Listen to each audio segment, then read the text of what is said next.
Thank you so much, Kim and Christy, for being on the Collide Kids podcast. Thank you for having us. Thrilled to get to be here, honestly. Yeah. This is awesome. And this is my 200th episode. So I am so excited to share that with you guys and for you guys to be on here. I love when I get to have my friends on the show. So this is so fun that we get to celebrate together. And we all wore our sparkly celebration jackets. Sure did. Celebrating with you. Thank you. Well, would you guys just introduce yourselves? Tell us a little bit about who you are and what you do. My name's Christie Worden. And I get to serve as the director of marketing for CTA, which is a big company out of Missouri that does lots and lots of amazing things to help serve people in the church. So I get to do the marketing part, which is basically the way I experience my job is as the director of storytelling. So how do we tell the story about the things that we do and the way that we serve churches and community around us? So I feel like my real job, my everyday job is like being a storyteller. I'm also an author. I wrote a book, which is crazy. To walk into a bookstore and see it on the shelf. I wrote the book, The Me I Was Made to Be. And I'm a speaker. I get to go lots of places, whether online or to different places in the world, and talk about Jesus, talk about how Jesus shows up in and through his family and God's great big love for his kingdom. That's awesome. Kim, tell us about you. I get to serve as the CTA Kids Spiritual Formation Director, which just simply means I get to dream really big about fun resources that children's ministry leaders, often known as CMLs, can then use to equip their families to support them between Sundays. I'm also like Christy, I get to speak at different conferences and different podcasts to share what Jesus has shared with me about how he sees kids and the grown-ups who get to lead them. That's awesome. I love that. And I love that you guys are, I almost said repeat offenders. You're repeat guests. You are repeat offenders. You're repeat guests. So we've had you on the show and you guys were on the show a long time ago. So it's so fun to have you guys back. I just love that we get to do this again. Does it feel a little different now that it's, I don't know how many episodes it was in between your episode and this one? I feel like I've had more practice. I think yours was one of the first podcasts I've ever done. Yeah, it feels way different. I live in a different state. I have a different job. And it was my very first podcast. So I've gotten some under my belt. So hopefully it rock and rolls a little bit smoother. But I think the one steadfast thing and that would stay the same is Christy and I are still really great friends. That might be the only thing that hasn't changed. I would say so. Our lives have radically changed. Different jobs, different states, different houses for both of us. Yeah. And I had you guys on separately last time. So the thing I remember from Christy's episode is she encouraged us all to eat a mango naked in the shower. That's what I remember from. That's right. Yes. And your episode was called How to Be a Unicorn. And so I think that was like a very popular topic at the time because it got a lot of plays. So lots of people wanted to learn how to be a unicorn from you. And then Kim, you talked about how we can find ways to tell stories about God through different books and different things. And so I remember just all the different ways that we can, as parents, that we can encourage our kids to find God in the everyday life. And so I love that that you guys are back and now we get to all do it together and hang out together. First of all, I need to acknowledge that this is the 200th episode. So I've done 200 episodes and I'm so excited. I hope I get to do 200 more, but this is so fun because, and it's very significant, I think, because lots of podcasts don't make it very far past a few episodes. And so just to think of all the things that God has done for me through this show. And also, I think the biggest thing is I've gained so many friends, so many new friends, so many people I would have never met. But because of this show, I'm friends with you guys. So I think it's so cool. So if we were like sitting side by side, I would throw confetti all over you, maybe a little bit of glitter bomb too, just to celebrate how you have brought so many people on your podcast. Like, I mean, I think you've had an astronaut and an Olympic gymnast, right? Like you have such a diverse amount of people that get to become your friends. and you bring them all together. And so kids everywhere and their grown-ups get to learn about things that they might not could ever have learned about. So It is amazing. And I love that. I think the underlying theme of this show has always been that God is able to use so many different people and with so many different passions and gifts and abilities and talents. And each one can serve God, whether they're an astronaut or a firefighter, or they work in a ministry, or they work at a church, or they sing, like all these different ways that God's able to use different people. He doesn't just use the pastors that stand on stage on Sunday mornings. He uses everyone in amazing ways. And so that's the cool thing that I get to see as I get to meet people. Well, I want to talk to you guys a little bit about your job, because I think it's so interesting. Like we said, a lot of people think that the person that serves God is the people that work at the church, and they do. And I love those people. And I used to be one of those people, so I understand. But there's also different ways that people can serve God through ministries and organizations. So tell me a little bit about what you have found that God has created you specifically for, that you're doing in your job right now. I had the same questions when I began entertaining the idea of a job outside the church. God called me to be a pastor when I was a little girl. And I was told at the time I couldn't be a pastor because I was a girl. And then when I entered my 40s, God redeemed that dream that I had. And I was indeed called into ministry to be a pastor. And so the idea that God would call me to be a pastor, but I would leave the church vocationally, like that I wouldn't have a job in a church, it took me a while to get my head around that. And a friend of mine said to me, I think you're defining the word pastor too small. And that was really helpful, because I think we can decide without God's blessing what jobs serve him and what jobs don't. And our job as a Jesus follower is to serve him in all that we do. And so like it completely discounts the work of people outside of ministry. Even if the only way you can serve Jesus is by serving in a church, well, then that discounts all the doctors and nurses and firefighters and plumbers and shop workers and butchers that also love Jesus and find ways to minister to others and be ministered to in their jobs. So I haven't even stepped that far outside the church. CTA literally stands for Christ to all. So the mission and ministry of the company that Kim and I work for is to ensure that we're resourcing churches to have what they need to do their ministries well, so that Christ can reach all people. And I had to ask myself, well, how does that make me a pastor? And pastor for me is a state of mind. Pastor is an idea of leadership that's prevalent throughout the Bible. There's lots of stories about sheep and lots of stories about of Jesus being the good shepherd, but also David was a shepherd. The shepherds all throughout scripture. And I don't know about you, but I've never actually met a real life shepherd.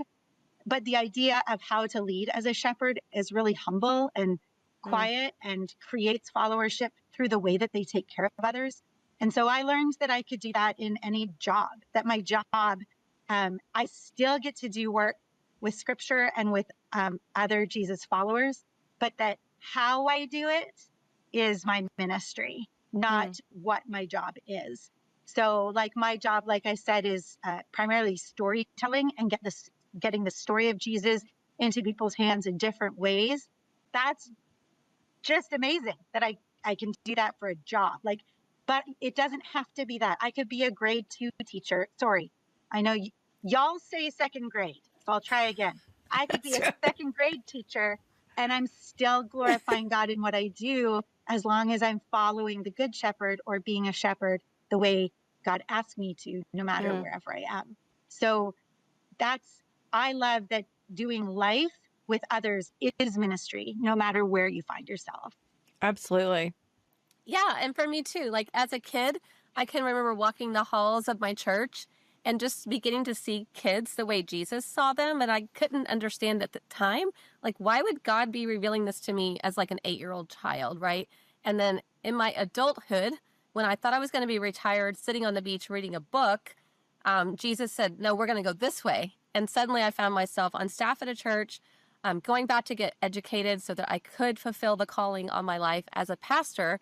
So kind of like Christy, then when I found myself not working in a church, I'm like, but how does this all make sense? Like, you've called me to pastor children.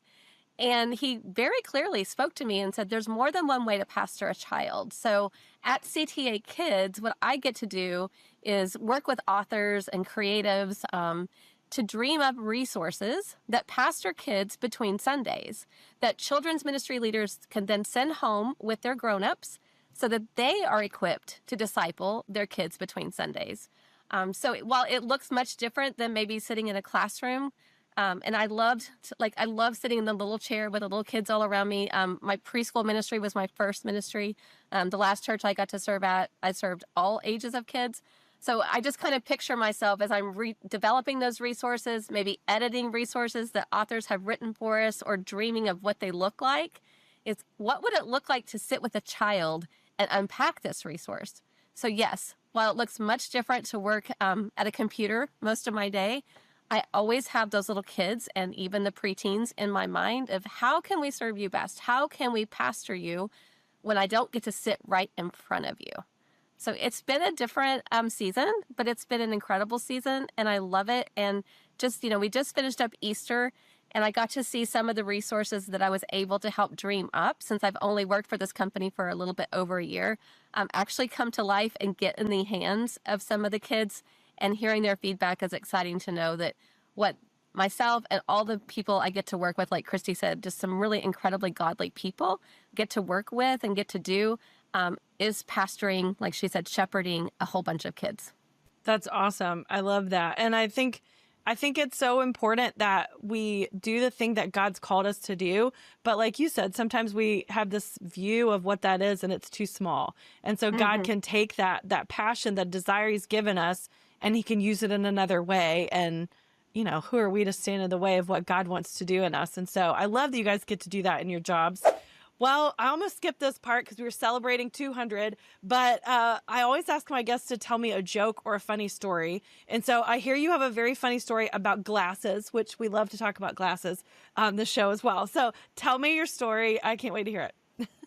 So the story is about these glasses that I'm actually wearing. So, well, maybe you should tell it, Kim, because you came along for the ride, and I was. So I'll just start by saying these are my favorite glasses, and I lost them at a Okay. very, very, very large resort. Go ahead, Kim. Well, we were at a conference, at the same conference, and like she said, it was a massive resort. And we got back to our room, and if you've ever been at a conference where you are speaking and seeing all your favorite people all at the same time, and you're also learning at the same time, you're exhausted by the end of the evening. So here we are sitting in our pajamas, and she realizes her glasses are gone. And at that time, they were brand new. Like, she had just had them a little bit, and they were kind of pricey. Like, when you get to be our age, you have to have lots of things in your glasses. It's not just like a single lens, right?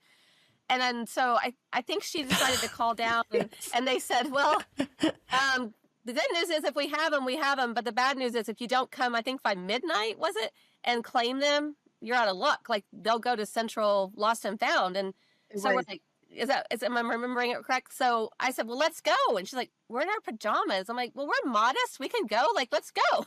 So we took off and we took this long hike. And we decided we'll look everywhere along the way, because they could have fallen out in the bushes, or they could have fallen out, in a classroom. We went to every classroom we had been in. We even ventured into the grand ballroom, where we saw a really nice security guard and just gave him a little wave. And we looked under every chair we had sat in. We looked the place up and down. We went to where you could check in for this particular conference, and the door wasn't locked, so we apologize if we were breaking any rules, but we looked behind there and there was no glasses. So we finally ended up going upstairs, and this is where I'm going to let Christy take over this part, because I got to stand by and watch this conversation and support her through this part of the conversation. We finally go upstairs to the actual front desk and let Christy take it from here. So I think, in fairness, when you say pajamas, like, as grown women might picture something very, just like comfy clothes, or like my Scottish friends says, comfy costumes. I was covered in chickens. I had chickens all over my pajamas.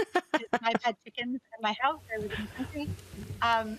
And so, and then like a big sweater because it was short in the evening. So we did not look like reasonable people. These were not people you would want to mess with or even ask, what are you doing? Because the answer was going to be too weird. So I had climbed the right counter at what was it, the information table. There was no one there. And we just kept looking for a camera and saying sorry in the direction of whatever counter we were cutting over and like trying to make friends with all of the security. And after one part that Kim missed was after we looked all over everything, that's actually when we called and said, okay, we've looked everywhere. How do we place the lost and found? And they said, well, if we have it at the front desk, you will have to come and get it before midnight. We were in a room on this particular property that was a 17-minute walk away from the main building. So we walked 17 minutes to the conference, looked through the whole conference center and walked all the way back to the room to make that phone call, which then meant we had to walk another 17 minutes all the way back to the main building to go upstairs to the lobby to meet with this very kind gentleman. Now, I say kind, but I'm pretty sure the people they let work the night shift are like other worldly. There's like a whole other breed of human that's one in line at that time of day and also working at that time of day. Yes. And I am beside myself with grief. We have masks on because it was during COVID. And so we had masks on. And I walk up and I say, I lost my glasses. They're in a teal case. They're fuchsia pink. They're this. I try to explain all of this. And he says, well, if I have them, how can you prove that they're yours? Like she just described it. I'm sitting there in my pajamas with no reasonable answer to this question. Yeah. So then Kim thinks very quickly, pulled out her phone and starts pulling up pictures of me in these glasses. And I pull down my mask really quickly. I'm like, see, these go together. The glasses on that face, same as the glasses on this face. He goes to the back and he's gone for what I'm quite confident is more than 24 hours. Like, I'm pretty sure we stand there for an extraordinary length of time. Like, has he walked back to central services to see? And the glasses case is the size of a normal glasses case. So how is he even finding these in this place? And he comes out in the most dramatic way. I have never experienced a more dramatic lobby employee in my entire life with a manila envelope. And he's got it, he's holding it in front of his face like this, and his brow is furrowed. And he says, what is your first and last name? And I tell him what my first and last name is. And he reaches into this envelope like a magician and pulls out this teal box. And he goes, does this look like it belongs to you? I'm like, but I was so excited and I put them on. And I lost my noodle. I was so excited. This man, I don't know if he thought we were like he had met his equals in that moment. Like that may have been what happened. That's probably it. But we laughed the whole way back. Another 17-minute walk all the way back to the room that night. I have never used that particular pocket on that particular rolly bag ever again. There you go. Because you can't. That's how they fell out. That's amazing. I love that. And I love the security guard was like, you guys are weird like me. Let's go. Yeah. So it's just excited. That's so good. Okay, so let's talk a little bit. I love that you guys are such good friends. And I think that that's something that has been a theme for you guys, that not a lot of people have found such a good friend, such a close friend like that. Mm-hmm. So I just would love to hear a little bit about what you have learned about friendship from each other. What I learned about friendship is it's too vast to explain in one thing. So let me start with the beginning. Like when we first met, we were in a course at a conference again, but we were in a course about kids ministry, right? So we had that commonality and we were at opposite tables with our backs to each other. So I think Christy says it best when she said we kept bumping up against each other, and that like sparked both of our interests. Like, why do we keep bumping against each other? But then every little breakout part of our class, we ended up in the same little breakouts. So we kind of got to know each other. And I just remember thinking, this woman is wearing flip-flops. It's January and it's freezing cold. Like, I know we're in Florida, but it's cold. I couldn't figure out, like, why is she in flip-flops in January? Well, then I came to find out, like, she lives in Canada, where it's really cold in January. So to her, she was having a heat wave. So there was just like little things I was noticing about her. Yes. And by the end of the week, like, I just felt like I had gotten to know somebody that I wanted to know more, right? But we didn't live in this, like, we didn't even exchange phone numbers. Like, people think that we were like instant best friends. We were instant, like, friends. We didn't even exchange phone numbers after that conference. But we kept finding ourselves in the same, I would call them rooms, right? Where we might be in the same webinar together, or we might be in a training session together, in the same coaching group together. And then she reached out to me when she would have had no idea. Again, we didn't exchange phone numbers. It wasn't like I was posting on social media. But it was just a really hard season for me personally. And she just instant messaged me through Facebook Messenger and just told me she had this burden for me. And so I reached back out to her, and she was a safe person I could process with. She didn't know the situation, but she could give me a real a perspective that I wouldn't have thought of on how to walk through that hard season, because she wasn't so close to the situation, right? So what I learned, I think, from Christie in that beginning of our relationship was just to be open to finding new friends in the most unlikely places. I remember when I went to that conference, I kept asking myself, why am I going? I know nobody. How am I going to get through this whole week with not knowing anyone? And what God showed me is sometimes he wants you to be in places where you don't know anybody, so that he can bring new people into your lives and fill a hole that you didn't even know existed. So I think one thing I've learned from our friendship is to be open, not only open to new friendships, I was old when we met, like I was 50. And then as you continue to grow in that friendship, to continue to be open to learn from each other. We come from completely different backgrounds in every way that you can imagine. Our commonality was we love Jesus and we love kids and we love serving the kids. But what God's taught me through our friendship is to be open and to learn. And she teaches me to ask the best questions, like how to get curious. That's good. I love it. What about you, Christy?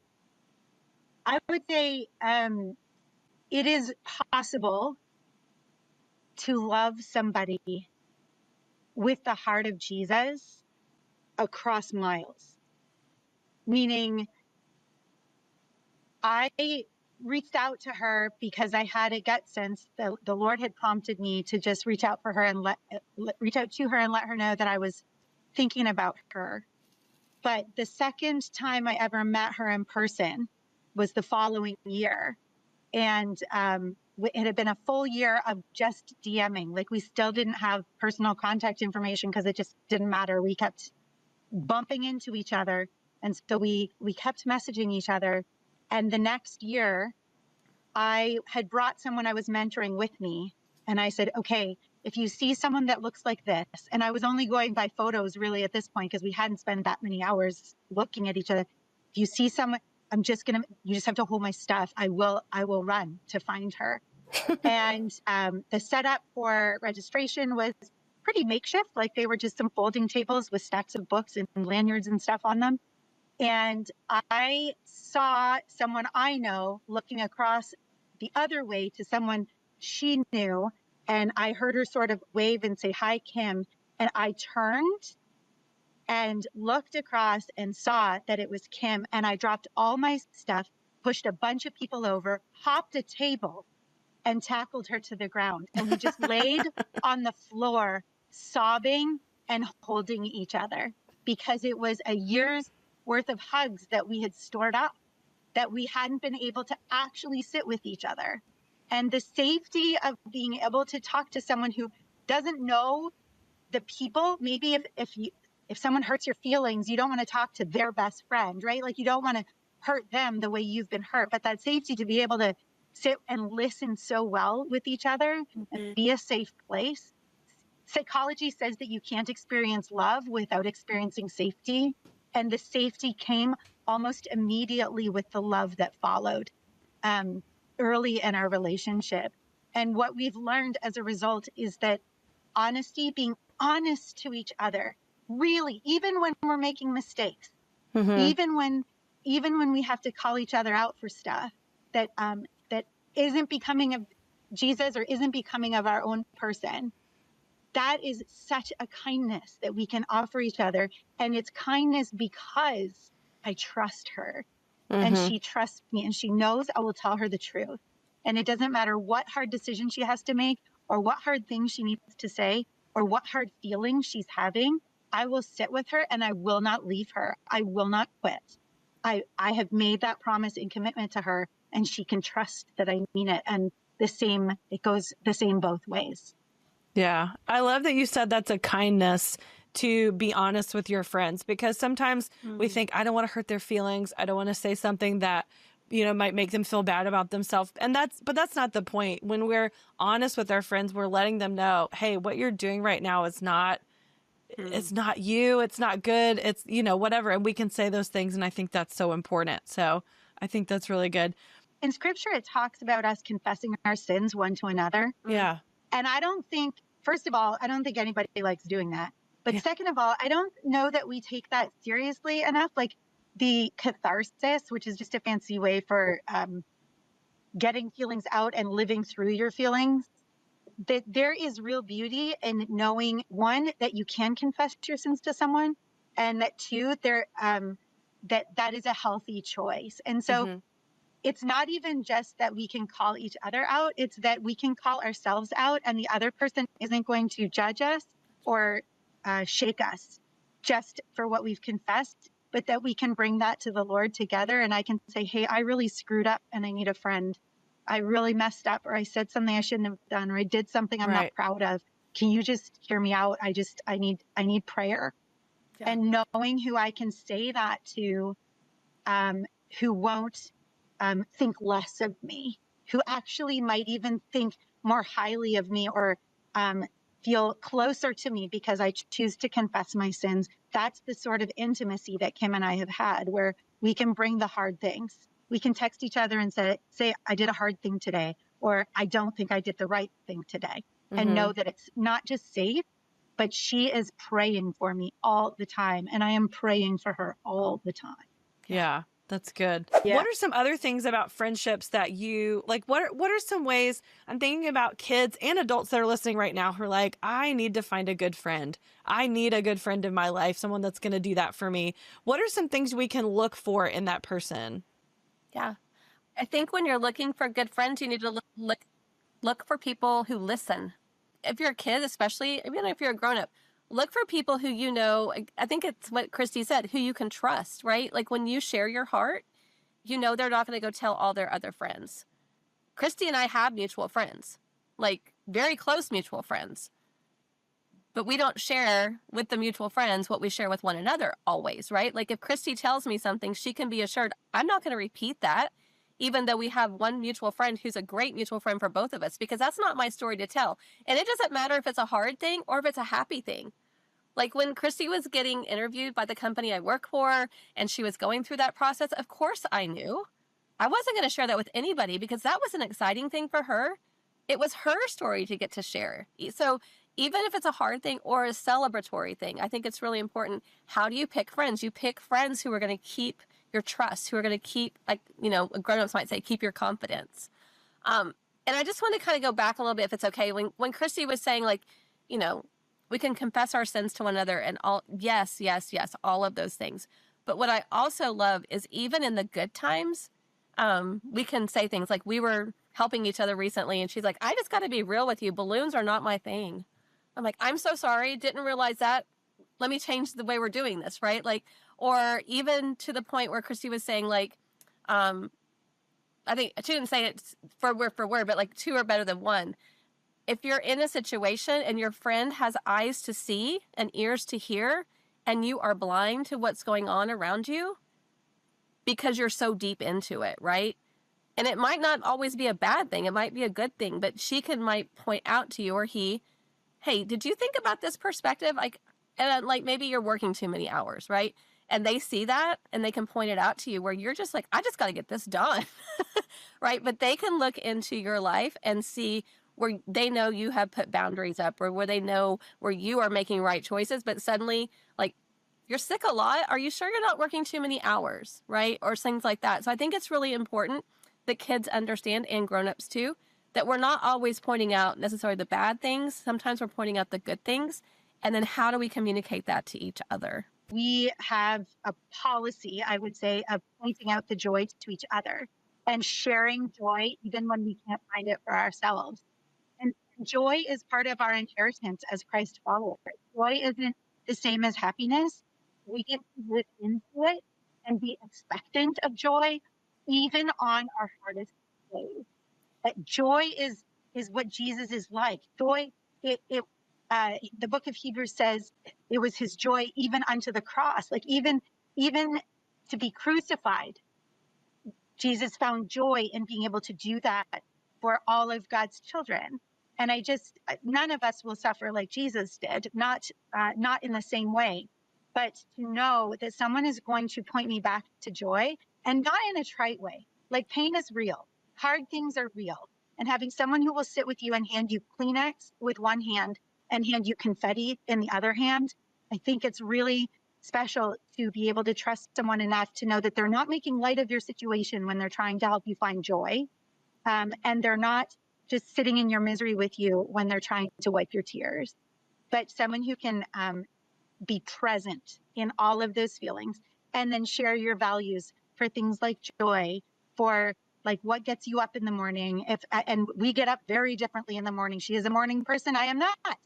And so when we share a hotel room together, it is a very special experience that we have learned to navigate. But having common values doesn't necessarily mean we're a lot alike. Mm-hmm. It means we treasure the same things and can celebrate those in each other. Yeah. And I think too, being able to celebrate your friend and see them succeed, or see them make the team or get the job or get something wonderful and be happy for them. Like, it's so important that we find people like that. And it's so important that we are people like that, that we can celebrate our friends, even if that means that we don't get those things, that we're not comparing ourselves, but we're celebrating that person. Well, this has been so fun. We could talk for hours and hours, and I love that you guys are such good friends, and that you have so much things that you get to do now together because you work for the same company. So that's so fun that you get to minister together and still get to collaborate. So that's really cool. Before I let you go, I always ask my guests to tell me a memory from when you were a kid. So what do you want to share with us today? Okay, so Christy and I were talking about this, and we're like, what am I going to share? And I think what we have found out about being adult friends is there's things that we don't know about each other until we know it. So, for example, I asked her one day, I'm like, this is weird, but I don't even know your middle name. And she's like, I don't know yours either. So ask your friends good questions, kids. Find out what your middle names are. So I was sharing her this story of when I was a child, because again, we're adult friends. We didn't get to go through childhood together. As a child, my mom, I would just kindly say, required us to be outdoors most of the time. That was where she was happiest if we were outdoors. So I quickly learned how to enjoy that time when I was outdoors. And weirdly enough, I was like the mud pie queen.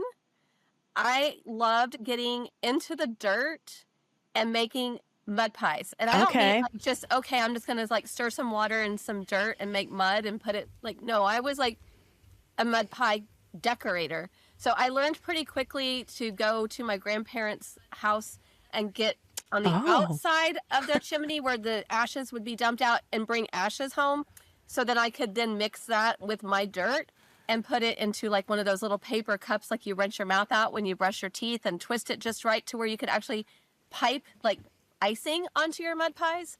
I learned how to make little cupcake mud pies, whatever I could get my hands on. That's just what I did. Oh, wow. Yeah. But I lived in Colorado at the time. So in Colorado, for those of you who don't get the pleasure of being born there and living there, it's very much brown dirt. But my mother's family was from Oklahoma. And so if you've ever visited Oklahoma or lived there, you will know there's plenty of red dirt there. So on our many vacations that we would take back and forth to Oklahoma, my goal was to get some mud pies and bake them in the sun so that they would be completely dry, and I could sneak them home in my suitcase or in the back of my mom's trunk of her car so that when I got to Colorado, then I could then break those apart and mix that red dirt with my brown dirt or the ashes to make a whole brand new color. The first time I tried that, my mother was less than pleased, I would say, when she opened the trunk of the car, and because of the bumpy roads, the mud pie Yeah. broke loose, and the whole trunk was covered. So kids, if you're going to pack a mud pie, put it in a Ziploc bag. I love that so much. Good advice. Good advice. Yeah. Christy, what about you? Well, when I heard that particular story, it reminded me of many pictures that my parents have of tiny me saddled up to different planters in the house. I have loved chocolate almost as much as I love Kim my whole life.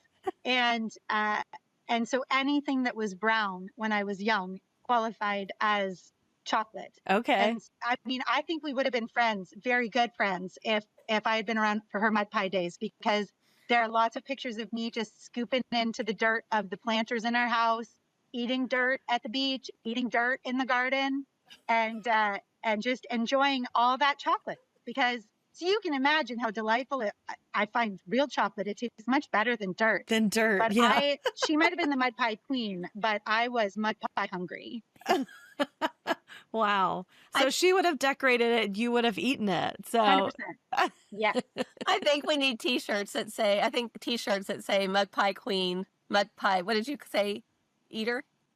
Remember that was a fad when we were little? You would have friend that's t-shirts. good. And yours would be covered in mud. So it'd be great. Well, ladies, thank you so much for celebrating here today and for being on the show. This was so great. Happy 200th episode. Yes. Congratulations. We are thrilled for you. Thanks for having us.